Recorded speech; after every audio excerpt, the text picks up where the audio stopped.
Manifestation या ऐसे कहिए कि यूनिवर्स से या कॉस्मोस से कुछ मांगना, कुछ मैनिफेस्ट करना। Well, manifestation is the new kid on the block. It is a new currency in circulation.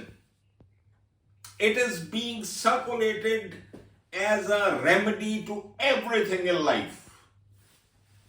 But is it true? क्या मैनिफेस्टेशन इतनी इफेक्टिव है कि ये आपके जीवन को मूल्यता बदल देगी? Total change in your life? Well, the answer is both yes and no, because truth lies neither here nor there but somewhere in between. Now, why I'm saying this? Yes, because universe, cosmos, God, I mean, whatever you believe in is very, very kind. They will definitely shower all their blessings on you, and they will certainly give you whatever you are manifesting, whatever you are desiring. But no also, because सिर्फ चाहने से कभी कुछ नहीं होता जीवन में। कहीं भी पहुंचने के लिए, कुछ भी अचीव करने के लिए, you have to do something.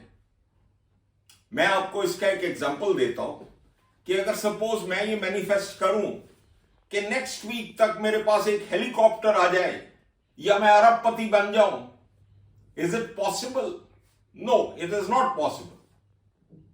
Secondly, I'll give you a small example of somebody who's now these days attached with me. धीरे धीरे करके बहुत से लोग जुड़ते जा रहे हैं.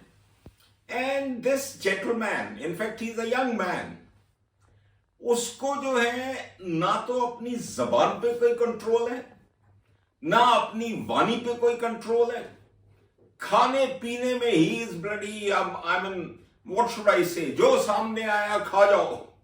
और बोलने में, वाणी में नो कंट्रोल एट ऑल, जो मन में आया बोल दो. And he was telling me कि sir, I am manifesting that by 31st December 2025 I lose around 10 kgs of weight because I have to go with a group to a party, New Year party to Goa.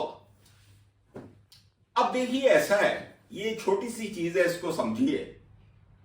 अगर द्रौपदी ने भरी सभा में सबके सामने दुर्योधन को ये ना कहा होता कि अंधे का पुत्र अंधा, तो महाभारत कभी होता ही नहीं, करोड़ों लोग नहीं मरते.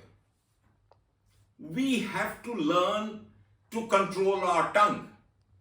दूसरा, खाने पीने से मेरा मतलब है कि हमें अपने एक्शंस पे कंट्रोल करना पड़ेगा.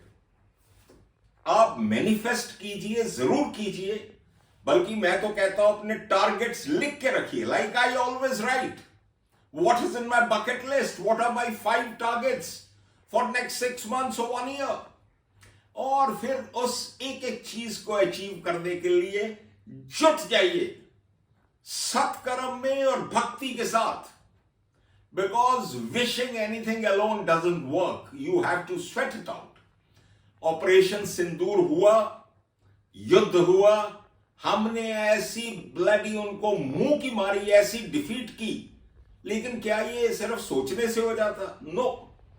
इसके लिए सोल्जर्स का blood and sweat, planning, strategy, and then swift implementation of that strategy. जो भी स्ट्रेटेजी बनाए, जो भी प्लान करें, क्विकली. मेरे पास बहुत से लोग आते हैं, सर मैं अगले साल से वॉकिंग शुरू करूंगा, सर मैं अगले साल से जिम ज्वाइन करूं. वो जैसे ही अगला साल बोलते हैं, आई tell them Jai Hind, tata, goodbye, good luck to you. Because until you are determined to achieve your goals swiftly, अगर आप मुझे ये भी कह दें कि सर मैं कल से जिम ज्वाइन करूंगा, I am still okay with it. But if you keep on postponing, whole of your life and nothing is going to happen.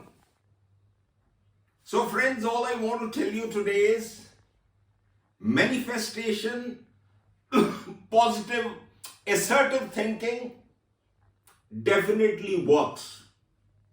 But it works only if it's coupled with hard work, satkaram, and good vichar, good feeling. मन का साफ होना बहुत जरूरी है.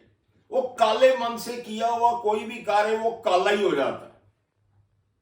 So please try and do anything which you wish with a definite planning and with your hard work, and you will certainly achieve it. My best wishes to you. Good luck to everyone.